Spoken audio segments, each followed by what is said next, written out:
Test. Yep, microphone is on. So, I'm only taking 3 journals out of this 2016 Elantra GT 2.0 liter.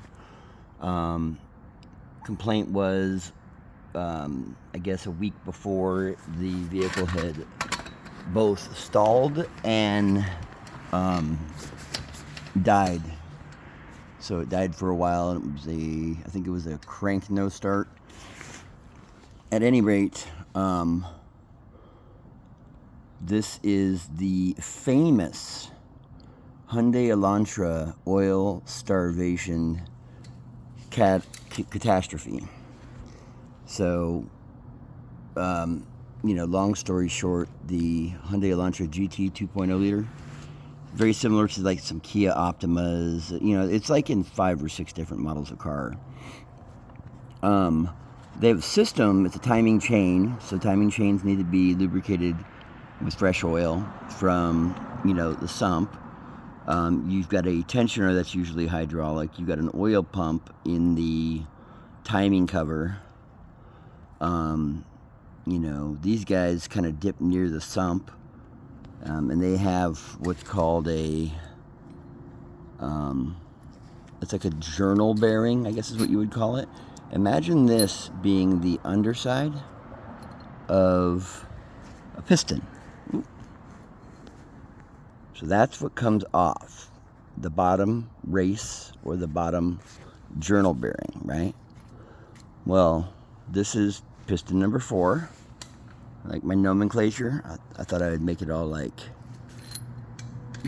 ancient aliens, kind of like artifact looking. Number 1. This is nearest the front of the car, where we're battling another fire with the crankcase pin, trying to repin the crankshaft. So I'm not, super knowledgeable in this car in that, I've never owned it, driven it, but I've been studying it for 3 weeks. And I would say it's highly likely that all of these are reusable. They don't look warped, The races need to be, the bearing is like a separate layer. It's kind of hard to see because the light just went out. Let's get this goddamn light going again. Boop. There we go. Well, that's not super helpful. Let's kind of get it maybe on the black here. But as you can see, there's like a shiny layer of silver. These should all just be silver. Now I have cleaned them out with microfibers and paper towels. That's like ridges. It's not terrible, but there's bumps, and that should not be white oil like that. It should be, if it's a healthy bearing with a healthy oil delivery system, there's no black residue. The oil just slides right over the surface. It's not a super expensive repair. I've never done it. And, well, the thing is I'm not going to do the third piston because we already know. This banging that we were hearing was 100% these. And here's another example. Number 4, I think, oh, shit. Ooh, I caught that. Number 2. So number 2, actually one of the worst ones I think is number 2 here. Let's try and get some light. Oop, oop.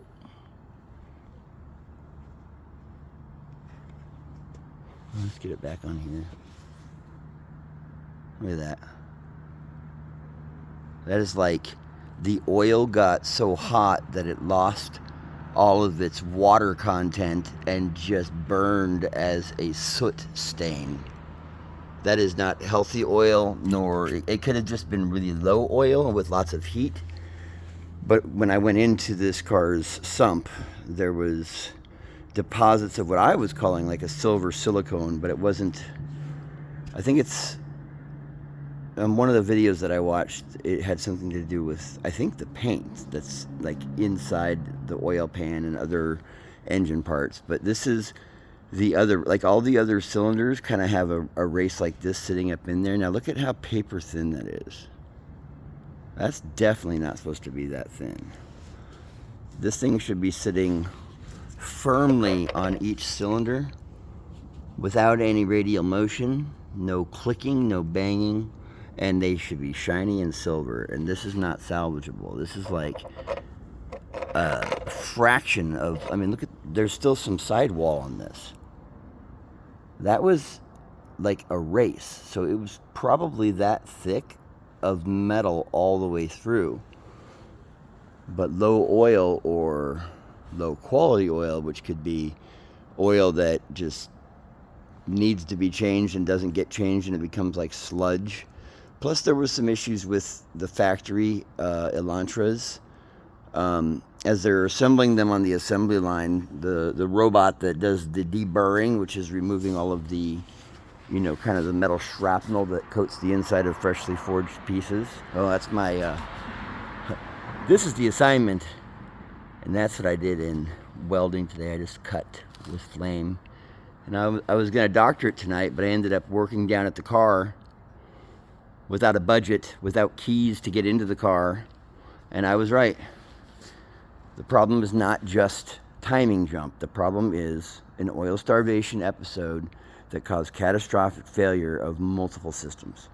We haven't even been able to go into it yet. You know, the timing system went out. We know the crankshaft is definitely worn unevenly and may need to be replaced. It might be able to be refinished, but it's going to have to come out. So I'm happy to do it. Give me authorization. Give me a budget.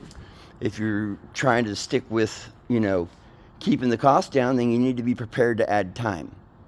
Either you pay more and it's faster, or you pay less and it's slower. I'll work with either as long as it is understood that I'm no miracle worker and I'm learning this car as I can. I'm putting more energy into this than to my school. So, you know, let's keep that in mind. This would have been a $4,500 repair. I've watched enough videos on this car. It's a new engine.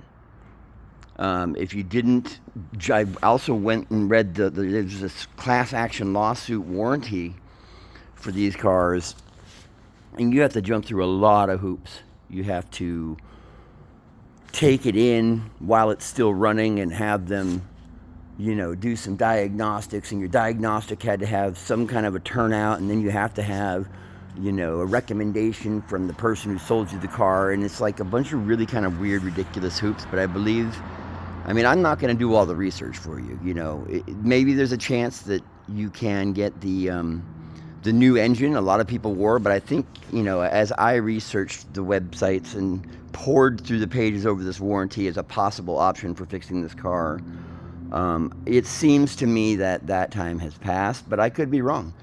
I definitely could have put more energy into that, but I was putting most of my energy into trying to solve the problem as cheap and as fast as possible. And I'm sorry, we're not getting away with the, what, $150, $200 in actual parts. You know, my friends bought a Harbor Freight setup with, you know, kind of a 200, I think it's 200 gallon, larger air compressor with a beefy cake impact, which, once again, I researched all of this for you guys, and you guys bought the air compressor. I recommended the impacts. So, you know, just because I'm not making videos and posting them to YouTube doesn't mean you shouldn't ask if you're curious, you know, what's going on. My understanding was you guys wanted it cheap, and so I was doing it cheap. You know, but you wanted it fast and perfect. This car came to me immobilized. We now know what's wrong with it. My honest opinion is I don't think anything's beyond salvaging. You know, generally, when you're getting into this, you're definitely gonna probably be looking at, if not a new crankshaft, because this one's kind of, I guess it's kind of hard to see with the lighting, but that's just all gnarled and chewed. Like, that's a race that's floating over another race, and they're clanking. So we have to get the new connecting rods, the new bearings, and I guess there's something called a thrust bearing, I think, right here. And then this is the, there's another bearing, but that's the one I did not take off. So, you know, I would have to do some research, but I'm guessing a new crankshaft, you can get one for like $150. Then we want all the O-rings and gaskets as necessary. We've got a plan to solve this this pin got stuck in here, so we've had to, you know, we're trying to cut it out, like, you know, with a screw extractor, and you know, it was not really working, so I went at it with some files and stuff, but that ate a lot of the metal out. So Dave went in and he welded some metal in there, and my next step is just to go through with probably my Dremel with a diamond tip and just take off a lot of the major excess, and then I'll sit with some files and maybe some emery cloth and just kind of reform this. You know, we do have a solution, a few solutions to solve the pin problem, because there's no pin anymore. But the timing is good. We've done great timing checks. We got brand new timing everything, the new camshafts, the new chain, the new guides. There's a new tensioner. I went in and in the timing cover is the oil pump. I went ahead and took that apart, cleaned everything, put it back together. You know, we got a rough area here. Spark plugs look great. Battery's been charged up. That's in great shape. You know, maybe the transmission would want to be looked at, but I think her transmission is probably just fine. This car really hummed when it wasn't making noise.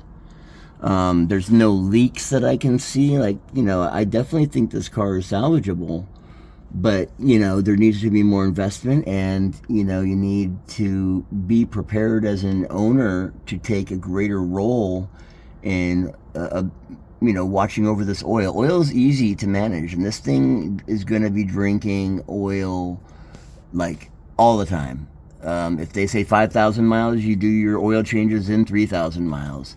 I would probably do a weekly check on the oil and just, you know, if there's any strange sounds it's making or experiences that you're having. It's a good time to talk with either a friend who's a mechanic or Google it yourself. But I think this car could get you a lot of life if, you know, if you just take care of the oil, and of course, you know, coolant's kind of one you want to watch. But I think we could probably salvage it. You know, I don't know for certain. I'm going to need to have a day out here, and I'm going to need to take, well, this engine apart. I'll leave the transmission. I've already cleaned everything in the top. Yeah, we would just need to pull the engine, basically. Get all the O-rings and gaskets and everything. Even your engine mounts are looking good. But yeah, this is a major problem. This is, according to Hyundai, these symptoms are new engine. You know, I'm willing to attempt, you know, to do this on the cheap. You know, we can even go to a junkyard and pull one. You know, I'm down. I enjoy working on new cars, and I'm enjoying the fact that we're finally at a crossroads. You know, do we repair it through me with my diagnostic, or do the owners of this car seek out alternative diagnostics? I won't be butthurt. Just cut me free or give me instructions.